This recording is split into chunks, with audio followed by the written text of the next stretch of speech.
नमस्कार दोस्तों, स्वागत है आप सभी का एम के क्लासेस में। साइंस का लेक्चर नंबर 15 है। सोर्सेज ऑफ एनर्जी का पार्ट 2 है। सोर्सेज ऑफ एनर्जी का हमने पार्ट 1 पहले कर लिया है और हमने केमिस्ट्री और फिज़िक्स कंप्लीट कर दी है। अब हम ईवीएस पढ़ रहे हैं। जिसने केमिस्ट्री और फिज़िक्स नहीं पढ़ी वो हमारी साइंस के पिछले लेक्चर्स देख सकता है। चलिए आज की वीडियो शुरू करते हैं। आज पढ़ेंगे हम हाइड्रो पावर प्लांट्स में। हमने पिछली वीडियो में अबाउट पढ़ा था कि कौन कौन से सोर्सेस ऑफ एनर्जी होते हैं जिनसे हम बिजली प्रोड्यूस कर सकते हैं, कन्वेंशनल नॉन कन्वेंशनल, ये सब हमने पढ़ा था। अभी हम पढ़ रहे हैं कि जो हमारे सोर्सेस ऑफ एनर्जी हैं, किस किस टाइप से हम अपनी एनर्जी रिक्वायरमेंट कंप्लीट कर सकते हैं। तो हाइड्रो पावर प्लांट एक हमने पढ़ा हुआ है बचपन से ही, जिसको हम पढ़ते आ रहे हैं। एक अच्छा सोर्स ऑफ एनर्जी है। इसमें क्या होता है कि जो वाटर फ्लो होता है रिवर में, उसको क्या करते हैं, एक डैम में स्टोर करके रखते हैं। और जो ये डैम्स होते हैं ये क्या इनमें पानी को ऊपर तक स्टोर करके रखते हैं, जो कि फिर जब उसको छोड़ा जाता है तो वो एक रशिश, मतलब कि जल्दी से नीचे आने के चक्कर में एक ग्रेट फोर्स लेके आता है, जिससे हम लार्ज टर्बिन जो हमने लगाए होते हैं वो क्या होते हैं, रोटेट होते हैं। और उन टर्बिन्स के रोटेट होने से क्या होते हैं, उनको इलेक्ट्रिक जनरेटर उसमें लगे होते हैं जो कि high volt electric current produce करते हैं। और इस जो ये इलेक्ट्रिसिटी जनरेट होती है, इसको जनरली हम क्या कहते हैं, हाइड्रो इलेक्ट्रिसिटी कहते हैं या हाइडल पावर कहते हैं।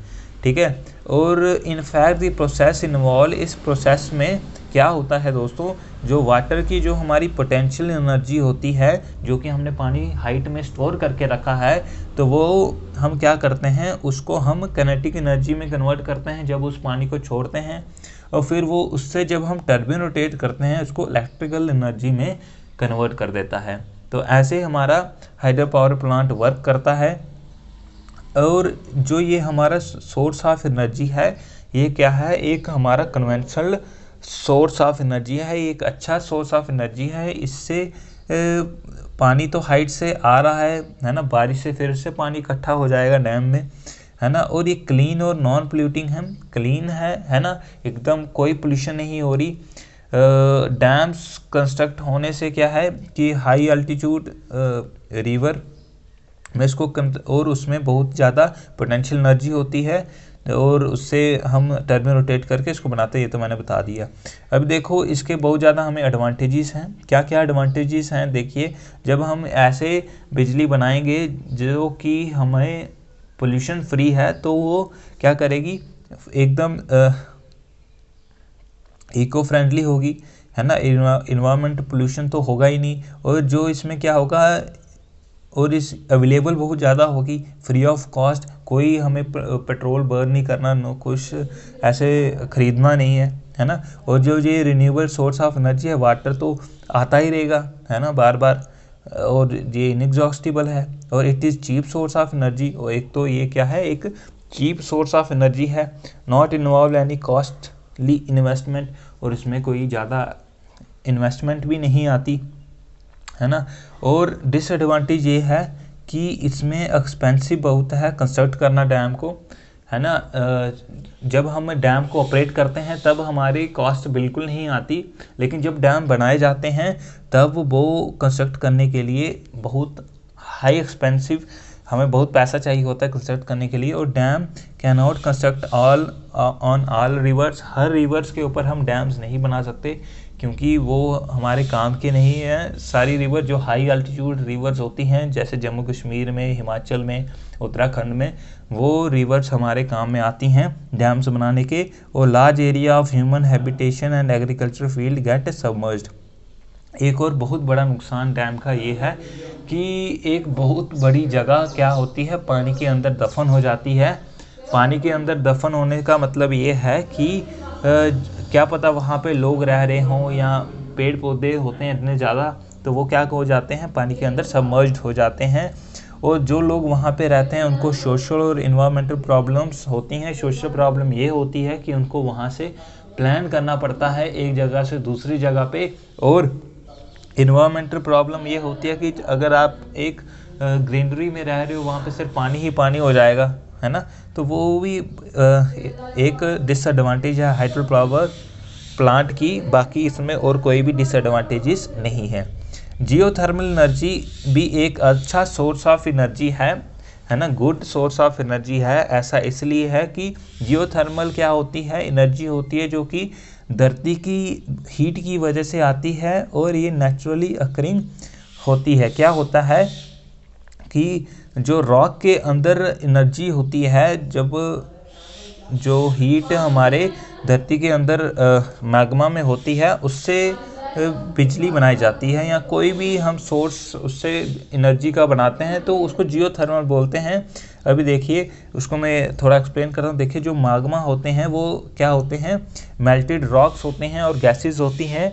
जब जो ये मेल्टेड रॉक्स, जो ये मैग्मा होता है, ये धरती के मान लीजिए अंदर एक खड्डा है, उसमें मैग्मा है ना, और जब इन खड्डे में क्या होता है, इन खड्डों को बोलते हैं हॉटस्पॉट। क्या कहते हैं इनको, हॉटस्पॉट। अब जब इन हॉटस्पॉट में क्या होता है, पानी जाता है ना, क्या जब वाटर इसमें जाए तो क्या होता है कि ये स्टीम में कन्वर्ट हो जाते हैं, है ना, क्योंकि ये क्या है, गर्म है, मैग्मा गर्म होता है, तो ये किस में कन्वर्ट हो जाता है, स्टीम में। अब जब ये स्टीम में कन्वर्ट हो जाता है तो क्या होता है, स्टीम में कन्वर्ट होने के कारण इसको हम इन स्टीम्स को क्या कर सकते हैं, अपने जो टर्बिन हैं, है ना, टर्बिन होते हैं जो हमारे, उनको रोटेट करने के काम में ला सकते हैं। तो इससे हम बिजली, इलेक्ट्रिसिटी जनरेट कर सकते हैं। तो इससे कहते हैं जियोथर्मल एनर्जी। अब एडवांटेजेस क्या हैं इसके, एक रिन्यूएबल सोर्स ऑफ एनर्जी है, हमें बिजली देता रहेगा, है ना, और हम कुछ बर्न भी नहीं करें, और इनएक्सपेंसिव है, इतना महंगा नहीं है। और डिसएडवांटेज ये है कि only a few sites are available for harnessing energy. बहुत कम जगह है यहाँ पे जहाँ पे ऐसी एनर्जी हमें मिलती है, और ये एक्सपेंसिव पड़ती है। जब हमें थोड़ा इसको बढ़ाना पड़ते हैं इसके लिए प्लांट्स, तो बनाना इसको थोड़ा एक्सपेंसिव पड़ता है। ओशन एनर्जी, देखिए ओशन एनर्जी, हमारे ओशंस भी इतने 71% हमारे धरती का जो सरफेस है, अर्थ का जो सरफेस है वो क्या है, ओशंस है, हम सबको मालूम है। और जो ये ओशन होते हैं ये क्या होते हैं, एक बहुत बड़े कलेक्टर होते हैं सोलर एनर्जी के। सोलर हीट जो होती है, इतनी धूप पड़ती है, सबसे ज़्यादा धूप कौन खाता है, मतलब कौन लेता है अपने अंदर, ओशंस लेते हैं। और जो ये स्टोर होती है हाई स्पेसिफिक हीट इनके अंदर, उस हीट से जब हम एनर्जी प्रोड्यूस करते हैं उसको ओशन एनर्जी कहते हैं। 10 ओशन वाटर, और ये एक रिन्यूएबल सोर्स ऑफ एनर्जी है। जब तक चांद सूरज रहेगा तब तक ये बिजली हमें मिलती रहेगी। और ये ocean thermal energy, the energy available due to temperature difference between, और जो ये एनर्जी, अब देखिए, अब ओशन एनर्जी के बारे में पढ़ा था। ओशन थर्मल एनर्जी कैसे प्रोड्यूस की जा सकती है, देखिए ओशन में क्या होता है कि जो डीपर लेयर और सरफेस लेयर्स होती हैं उनमें क्या होता है, डिफरेंस बन जाता है किसका, एनर्जी, गर्मी का, है ना, हीट का। तो उसकी वजह से मूवमेंट होती है ना, ओशन वाटर की, उससे हम एनर्जी प्रोड्यूस कर सकते हैं और उसे कहते हैं ओशन थर्मल एनर्जी। और ओशन टाइडल एनर्जी क्या है कि देखिए, हमारा जो ये धरती है और ये हमारा क्या है, चांद है। चांद की वजह, जो चांद का जो हमारा ग्रेविटेशनल पुल होता है, जो ग्रेविटी होती है, वो क्या करती है, मून की जो ग्रेविटी होती है उसकी वजह से हाई टाइड्स आती हैं। हाई टाइड क्या होता है कि जो हमारा ये समंदर होता है, इसमें दिन में 2 बार क्या होती हैं, हाई टाइड्स आती हैं, मतलब कि ऊंची लहरें आती हैं, है ना। उन ऊंची लहरों को क्या किया जा सकता है दोस्तों, उन ऊंची लहरों से ये किया जा सकता है कि हम उसको, रुकिए 2 मिनट, हाँ देखिए, ये अगर हमारी इतनी सरफेस है, अगर ऊंची लहर आ रही है तो क्या किया जा सकता है, इधर हम अगर डैम कंस्ट्रक्ट कर दें तो पानी इसके अंदर चला जाएगा, है ना। और जब लो टाइड आएगी, लो टाइड में क्या होता है कि पानी थोड़ा नीचे हो जाता है, ठीक है, तो ये इधर से पानी निकलेगा। और इधर अगर हम टर्बिन बनाएं तो क्या होगा, तो इसकी वजह से हम बिजली प्रोड्यूस कर सकते हैं। इसको कहते हैं ओशन टाइडल एनर्जी। और ये टाइडल एनर्जी को कैसे बना सकते हैं, ये यहाँ पे डैम बना के, यहाँ पे डैम बनाएंगे, और जब ये ऊंची लहरें आएंगी पानी इसके अंदर जाएगा, ये ऊंची लहरें आएंगी पानी इसके अंदर आएगा, और इधर से टर्बिन रोटेट होंगे और पानी निकल जाएगा। ठीक है दोस्तों, ऐसे हम ओशन टाइडल एनर्जी बना सकते हैं। और सी वेव एनर्जी भी एक अच्छा कॉन्सेप्ट है, एनर्जी प्रोड्यूस करने का एक नया कॉन्सेप्ट है। इसमें क्या होता है कि जो हाई स्पीड सी वेव्स होती हैं उनको क्या किया जाता है, उनके ऊपर डायनेमो लगाए जाते हैं। डायनेमो एक ऐसी चीज़ है, मतलब कि अगर इसके अंदर पानी चला जाए, है ना, मान लीजिए ये ऐसा डायनेमो है, इसके अंदर क्या होता है कि अगर पानी या कुछ भी स्टीम वगैरह चल जाए और दूसरी तरफ से अगर निकले तो इसके बीच में क्या लगे होते हैं, टर्बिन लगे होते हैं। ये अगर ये हमारा ये है तो इसके बीच में क्या लगे होते हैं, ऐसे टर्बिन लगे होते हैं। ठीक है, जो कि क्या करते हैं, बिजली प्रोड्यूस करते हैं। अब जब इधर से पानी या कोई भी स्टीम जाएगा तो ये क्या करेंगे, बिजली का प्रोड्यूस करेंगे। और ये ऐसे वेव्स जब आती हैं हाई, तो इसको ऐसे डायनेमो लगाए जाएं तो उससे हम इलेक्ट्रिकल एनर्जी बना सकते हैं सी वेव एनर्जी से। चलिए आगे देखते हैं। एक और एनर्जी है जिसको हम न्यूक्लियर ड्यूटेरियम ऑफ ओशंस कहते हैं। ये क्या है कि हमारे जो समंदर है, समंदर में हाइड्रो H2O होता है ना, वाटर जिसे हम कहते हैं। और जो ये इसमें एक हाइड्रोजन का हैवी आइसोटोप होता है जिसको हम ड्यूटेरियम कहते हैं। इसको क्या कर सकते हैं, ओशन में तो ये भरपूर मात्रा में पाया जाता है। और इसको क्या कर सकते हैं, इसका अंदर एक न्यूट्रॉन होता है ना, और इसकी कंट्रोल्ड अगर न्यूक्लियर फ्यूज़न हो जाए, कंट्रोल न्यूक्लियर फ्यूज़न अगर इसकी हो जाए, देखिए इसको हम वैसे तो हाइड्रोजन बॉम्ब के लिए इस्तेमाल करते हैं, लेकिन हाइड्रोजन बॉम्ब बहुत ही हमें पता है घातक होते हैं, उससे पूरा का पूरा देश तबाह हो सकता है ना। अगर यही अगर कंट्रोल्ड वे में हो तो क्या हम इसी से बहुत ज़्यादा बिजली भी बना सकते हैं। लेकिन अभी ये प्रोसेस क्या है, एक्सपेरिमेंटल स्टेज में है, अभी ऐसा प्रोड्यूस नहीं कर पाया है कोई भी, है ना। तो एनर्जी ऑफ सैलिनिटी ग्रेडियंट इन सी, देखिए समंदर में क्या होता है कि अलग अलग जो हमारे सी होते हैं उनमें क्या होता है कि सैलिनिटी, है ना, नमकीन पानी की जो कंसंट्रेशन होती है वो क्या होती है, अलग अलग होती है, अलग अलग सी की, उसको हम सैलिनिटी ग्रेडियंट कहते हैं। और इससे भी हम बिजली बना सकते हैं जो कुछ टेक्निक का इस्तेमाल करके। ठीक है, ये थे हमारे पानी से रिलेटेड। ठीक है, अभी हम बायो के रिलेटेड, बायोमास से रिलेटेड कैसे एनर्जी रिक्वायरमेंट कंप्लीट कर सकते हैं वो पढ़ेंगे। देखिए बायोमास क्या होता है, जो भी हम डिग्रेडेबल, है ना, बायोलॉजिकली डिग्रेडेबल जो वो होते हैं चीज़ें होती हैं, वो उसको बायोमास कहते हैं। और वो भी एक रिन्यूएबल सोर्स ऑफ एनर्जी है। जैसे कि प्लांट की ग्रोथ के लिए जो इस्तेमाल करते हैं बायोमास, एग्रीकल्चर फॉरेस्ट रेजिड्यू जो होता है, मतलब कि जो कनक काटी जाती है उसके पीछे जो बचा जाता है वो सब हम क्या कर सकते हैं, उनकी अल्कोहल में कन्वर्ट करके उनको किसी एज ए पेट्रोल या एज ए फ्यूल उसका इस्तेमाल किया जा सकता है। ठीक है, और ये कैसे वेस्टेज होते हैं, ये कार्बोनेशियस वेस्टेज होते हैं, इनके अंदर कार्बन होता है। जैसे कि गार्बेज, नाइट सॉइल, सीवेज, ये सब क्या आते हैं, कार्बोनेशियस वेस्ट हैं। बायोडिग्रेडेबल ऑर्गेनिक इफ्लुएंस से इंडस्ट्री, है ना, ये भी जो ऑर्गेनिक प्रोड्यूस होता है उसको जब हम क्या करते हैं, डिग्रेडेड करते हैं, और डिग्रेडेशन से एज उसको एनर्जी यूज़ कर सकते हैं।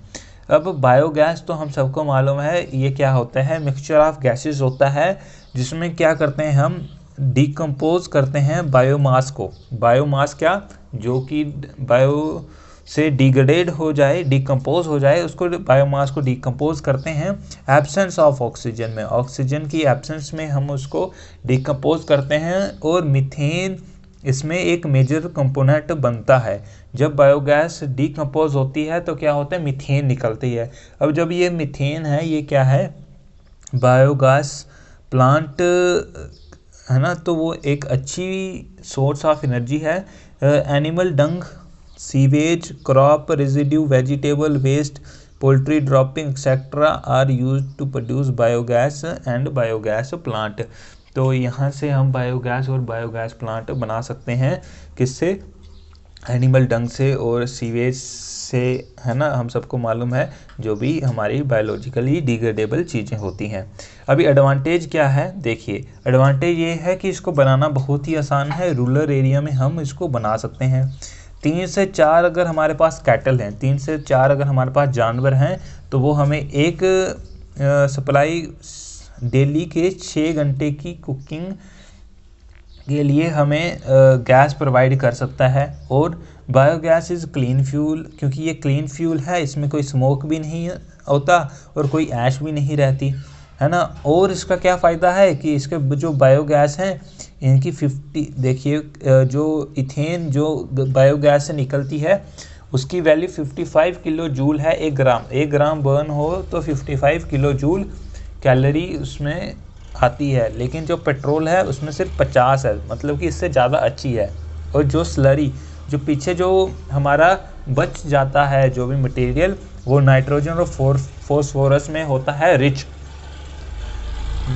नाइट्रोजन और फॉस्फोरस में रिच होने के कारण क्या होता है, बायोगैस और फायरवुड से बचती हैं और जिससे डिफॉरेस्टेशन भी रिड्यूस होता है। कंपोजिशन ऑफ बायोगैस, अब बायोगैस को कैसे मतलब क्या कंपोजिशन होती है, देखिए उसमें मीथेन की 75% से भी ज़्यादा कंपोनेंट होती है और CO2 सिर्फ 25% होती है, और थोड़ी बहुत नाइट्रोजन और हाइड्रोजन होती है इसमें, जो हमारे पास बायोमास से जो मीथेन गैसेस निकलती हैं। और मीथेन तो हाई कैलोरीफिक वैल्यू है और कार्बन डाइऑक्साइड एक इनर्ट गैस है, ठीक है, और जो कि हमारे इन्वायरमेंट के लिए बहुत अच्छा है, ठीक है। अगर हम अपने जो हमारे बायोमासेस होते हैं, अगर हम उसको ऐसे इन्वायरमेंट में फेंक देते हैं, तो जो ये मीथेन है ये हाईली कौन सी गैस होती है, जिसको हम कहते हैं ग्लोबल वार्मिंग के लिए काज करती है मीथेन। अगर इसी को अगर हम बर्न कर लें तो ये कार्बन डाइऑक्साइड और वाटर में कन्वर्ट हो जाती है, तो जो कि हमारे लिए बहुत अच्छा है, हमारे एनवायरनमेंट के लिए बहुत अच्छा है। अब न्यूक्लियर एनर्जी क्या है, देखिए न्यूक्लियर एनर्जी क्या होती है, रिएक्शन करवाते हैं हम न्यूक्लियस की एटम्स की, है ना, उन एटम्स की रिएक्शन कराते हैं और अंडरगोज चेंज, और एटम क्या होता है, चेंज होता है ना, उसमें उसकी फ्यूज़न करवाते हैं, तोड़ते हैं या 2 एटम्स को जोड़ते हैं, उसकी वजह से एनर्जी जो प्रोड्यूस होती है उसको न्यूक्लियर एनर्जी कहते हैं। न्यूक्लियर एनर्जी प्रोड्यूस करने की, जैसे कि मैंने बता दिया, यहाँ तो न्यूक्लियर फ्यूज़न करेंगे, यहाँ तो न्यूक्लियर फ्यूज़न करेंगे। अभी energy released when some changes take place nucleus of atom, जब एटम के न्यूक्लियस के चेंज होने से कोई न्यूक्लियर जो एनर्जी प्रोड्यूस होती है उसको हम कहते हैं क्या, न्यूक्लियर एनर्जी, और यूज टू हीट, और उसको हीट जनरेट करते हैं जिससे, और उसको एज अ फ्यूल इस्तेमाल करते हैं। अभी इसका इस्तेमाल, अभी इसके एडवांटेजेस क्या हैं न्यूक्लियर एनर्जी के, कि अल्टरनेटिव सोर्स ऑफ एनर्जी है ना, फॉसिल फ्यूल के डिप्लीशन से हम बच सकते हैं, और स्मॉल अमाउंट ऑफ फ्यूल से हम बहुत ज़्यादा एनर्जी प्रोड्यूस करते हैं, ठीक है। अभी इसका डिसएडवांटेज ये है कि रिस्क बहुत ज़्यादा है। अगर न्यूक्लियर वेस्ट लीक हो गया, तो न्यूक्लियर वेस्ट लीक होने से क्या होता है, वो पूरा का पूरा इलाका इनहैबिटेबल हो जाता है। इनहैबिटेबल का मतलब ये है कि वहाँ पे कोई आदमी ज़िंदा नहीं रह सकता, ना ही वो इलाका 100-200 सालों तक उसको इस्तेमाल कर सकते हैं किसी भी काम में। High cost of setting up of nuclear plant, और बहुत खर्चा आता है न्यूक्लियर प्लांट बनाने में, और पोल्यूशन भी होती है न्यूक्लियर एनर्जी से, ठीक है। अभी इन्वायरमेंटल कॉन्सिक्वेंस होते हैं। अब देखिए एनर्जी हमें एनर्जी चाहिए, है ना। देखिए हमारे पास क्या है, एनर्जी रिक्वायरमेंट हमें बहुत ज़्यादा है, तो हमें क्या करना पड़ता है, अलग अलग तरीके से हम एनर्जी रिक्वायरमेंट को कंप्लीट करते हैं। एक तो फॉसिल फ्यूल से हम क्या करते हैं, अगर फॉसिल फ्यूल को अगर हम बर्न करें तो एसिड रेन होती है, जिसके वजह से हमारी जो क्रॉप्स हैं, सॉइल हैं और एक्वेटिक लाइफ है, इन सबको बहुत प्रॉब्लम होती है हमें। और क्या है, अगर बर्निंग फॉसिल फ्यूल के जो बर्न करते हैं अपनी एनर्जी रिक्वायरमेंट को कंप्लीट करने से ग्रीन हाउस गैसेज जो होती हैं वो बढ़ जाती हैं, कार्बन डाइऑक्साइड बढ़ जाती है एटमॉस्फेयर में।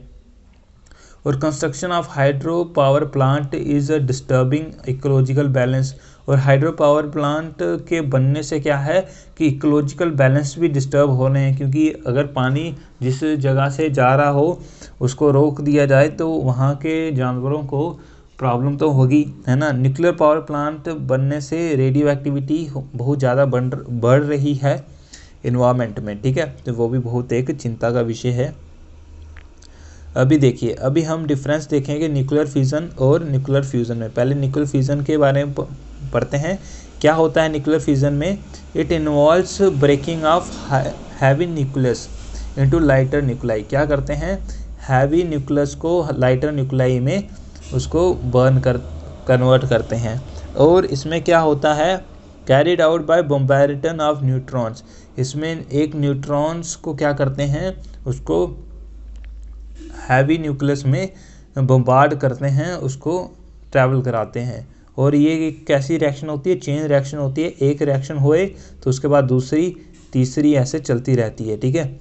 और अगर इसको क्या है, कंट्रोल प्रोसेस में किया जा सकता है और इससे बहुत ज़्यादा एनर्जी प्रोड्यूस होती है। तो अपने फ्यूज़न के बारे में पढ़ते हैं। न्यूक्लियर